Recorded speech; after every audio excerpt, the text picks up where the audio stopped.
Hey, my name is Rachel, and I'm a leader here at 180 Student Ministry. For my full-time job, I do sales. I work for Life Family Farms, and we import fruits and vegetables from all over the world, and then I sell them throughout the US and Canada. But my heart and my passion is in serving others.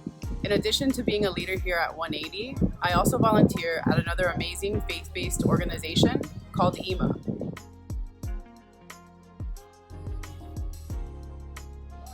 I was born and raised in South Florida, and I've lived in between Dade and Broward County my entire life. Except for when I went to college, I went away to Northern Florida. Go Gators! My dad is a Cuban immigrant.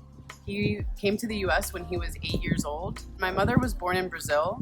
She was born to American parents. My grandfather was working for the US government at the time, all over the world. I also have a younger sister.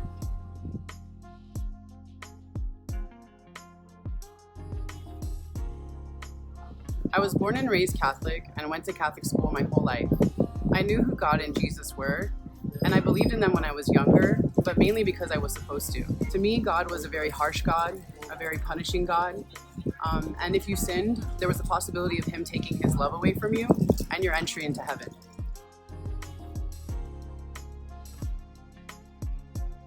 I suffered a lot of abuse throughout my childhood. I always felt unloved, I felt worthless, and I just felt like I was always trying to earn someone's love, whether it was my parents or God. And with all this going on and no healthy way to process any of it, I turned to drugs at a very young age. At 13, I started smoking pot. Shortly after, I started drinking, and by 15, I was doing a lot of harder drugs. Drugs were the way that I was able to cope with all the pain. It was the way I was able to let loose and have fun and just calm my mind and all the horrible thoughts that always ran through it.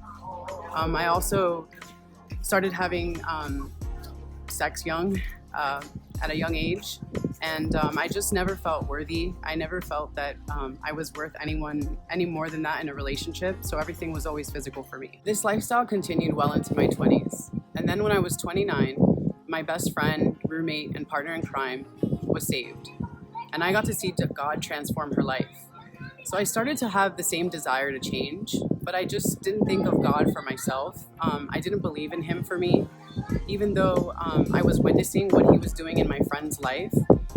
I had already written Him and Jesus off many years ago, and I didn't think it was possible. But as I kept watching her transformation, I started opening my heart to the idea of starting a relationship with God again, and I started to pursue Him at that point.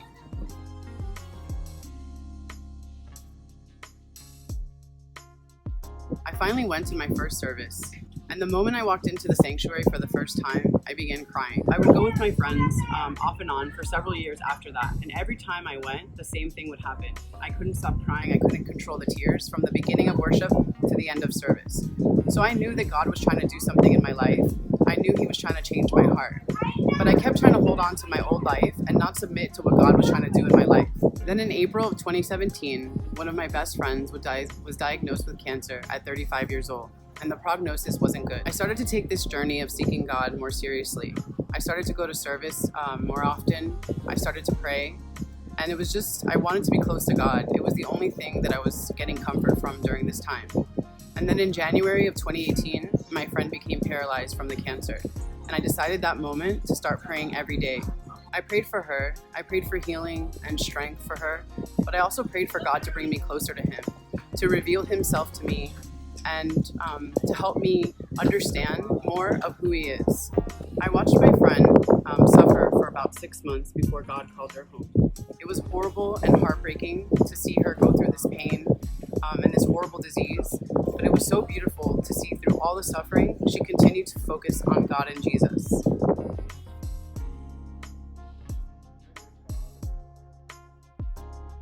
My friend passed in June of 2018, and I'll always miss her dearly and forever be grateful for the example that she showed in her suffering that ultimately led me to my salvation. I finally realized that a life without God was unimaginable. My continued pursuit of Him led to my salvation in September of 2019. My life in Jesus has been nothing short of a miracle. It's hard for me to put into words the amount of unconditional love I feel now. I feel complete and whole.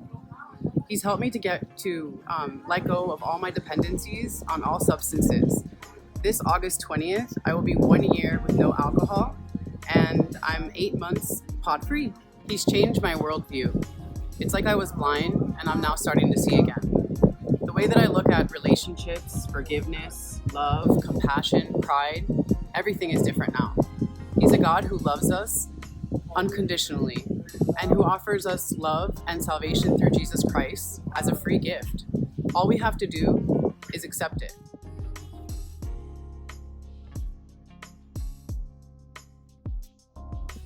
My name is Rachel, and I am worthy.